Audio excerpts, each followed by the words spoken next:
அத்திக்கடை அருகே உள்ள பாலாக்குடியில் மகான் சையது உமர் வலியுல்லா அவுலியா அவங்க அடக்க ஸ்தலத்தில் இன்னைக்கு கூடு அப்படின்னாங்க. மத்தியானம்னா ஆரம்பிச்சிருச்சு ப்ரோக்ராம். 9:30 மணிக்கு சந்தனம் பூசுவாங்க அப்படின்னு கேள்விப்பட்டேன்.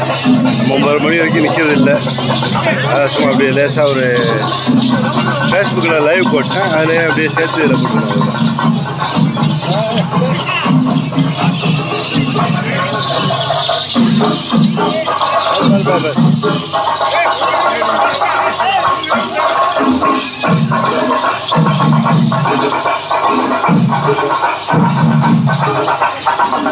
அத்திக்கடையை சேர்ந்தா பாலாக்குடி. அத்திக்கடையிலேருந்து 1 கிலோமீட்டரு.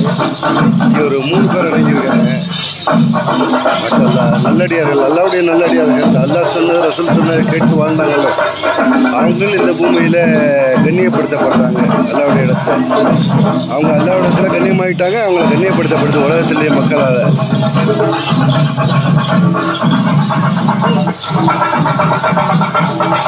இன்னைக்கு இது எடுக்கிறது 12/2/2025. நான் யூடியூப்ல இன்னைக்கு போஸ்ட் பண்ணிடுவேன். சில சமயத்தில் டிலே ஆகுனா அந்த டேட்டு தெரியுதுன்னு தான் சொல்றது. ஜோடி ஆடுது, 2 ஜோடி ஆடுது. டைமர் குறைச்சிச்சுன்னா முடிச்சு.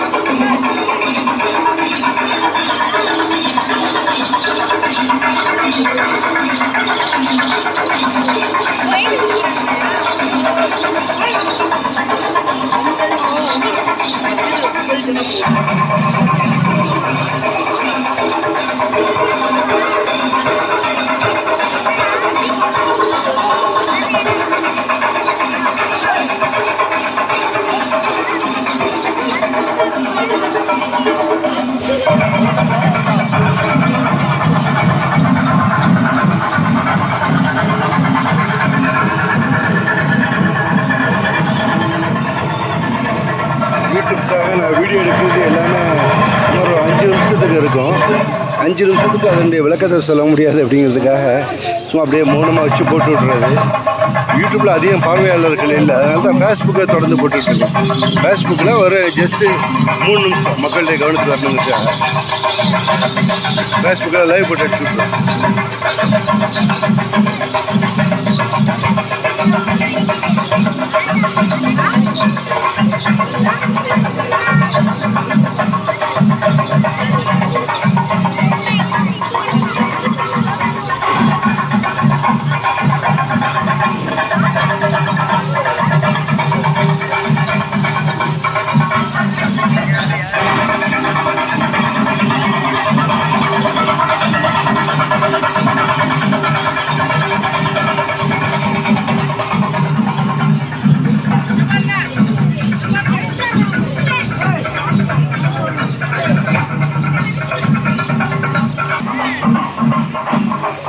அதை முடிஞ்சு இன்னைக்கு சாப்பாடு எல்லாம் விருந்து இருக்க மக்களுக்கு சீனி கொடுப்பாங்க, சீனியாக கொடுப்பாங்க மக்கள். இந்த இடத்துல உள்ளது இந்த இடத்துல ஒரு ஜனகாக்காக உள்ள அடையாளத்தில் வச்சுருக்காங்க. அந்த இடத்துல வந்த கூட ஒரு ஆட்சி இருக்கும். அந்த ஆட்சி தொடர்ந்து இருக்குது.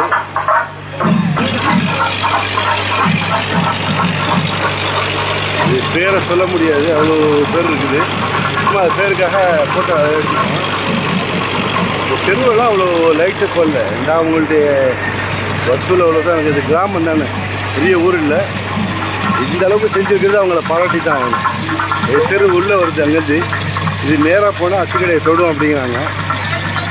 இது லெஃப்ட் சைட்லேருந்து வர்றது மெயின் ரோடு, பேடாச்சேரி மெயின் ரோடு. அந்த சைடில் அங்கே ஒன்று லைட்டு ஃபுல்லாக போடாட்டி லைட் லேசாக டியூப் லைட் போட்டிருக்காங்க. அப்படி நேராக வந்து ஒரு ஆர்ச்சி வந்து டேன் ஆகுது அப்படிங்கிறாங்க.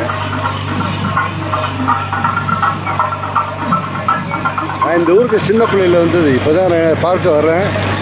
ஆனால் அதனால் கொஞ்சம் அடையாளம் தெரியாமல் நான் கொடாச்சேரிக்கே போயிட்டேன். நம்ம ஊர்லேருந்து கிட்டத்தட்ட ஒரு 5 கிலோமீட்டரில் தான் இருக்குது. அந்த இடம் தெரியாமல் கொடாச்சேரிக்கு போயிட்டு கொடாச்சேரியில் ரிட்டர்ன் வந்து ஃபுல்லாக ப்ரோக்ராம் பார்த்துட்டு அப்படியே லேசாக ஒரு லைவ் போட்டேன். அதுக்காக ஒரு வீடியோ எடுத்திருக்கேன். வாட்ஸ்அப் இருக்கா, ஃபேஸ்புக் யூடியூப்காக செய்யறதுனா உமர் வலியுல்லா தர்கா அத்திக்கடை.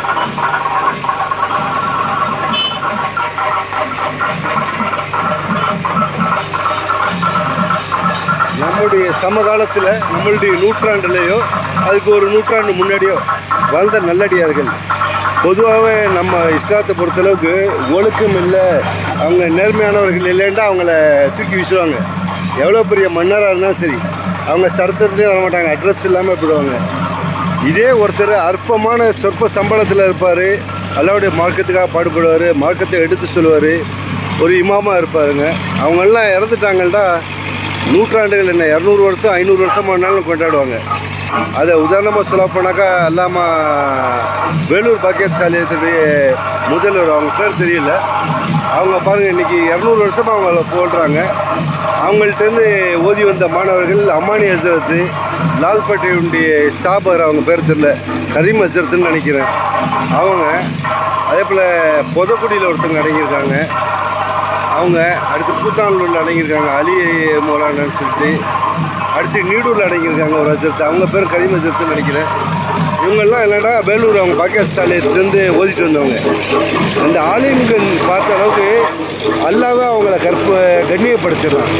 நம்ம ஒரு 1000 கோடி சம்பாரித்து வச்சு நம்மளுடைய சந்ததிகளை சேர்த்து வச்சோம்னா ஒன்றுமே இருக்காது.